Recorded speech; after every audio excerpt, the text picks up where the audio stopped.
సమస్త శత్రువులను నీ ఎదుట నుండి పారిపోయినట్లు చేసేదను. నిర్గమకాండము 23వ అధ్యాయము 27వ వచనము.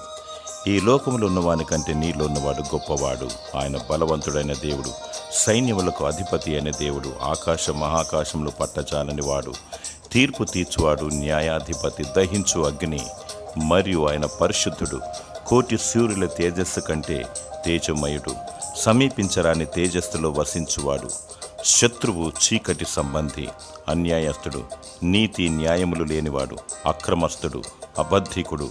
నీకు నీతి, భక్తి, యథార్థత, పరిశుద్ధత ఉన్నప్పుడు నీ ముందు శత్రువు నిలవలేడు. నీలో ఉన్న క్రీస్తును చూసి పారిపోవును. ప్రభువుకు లోబడి పరిశుద్ధత కలిగి శత్రువును ఎదిరించు.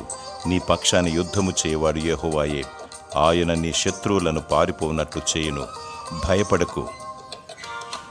దేవుడు శత్రువుపై విజయము దయచేసి నిన్ను దీవించునుగాక. ఆమేన్.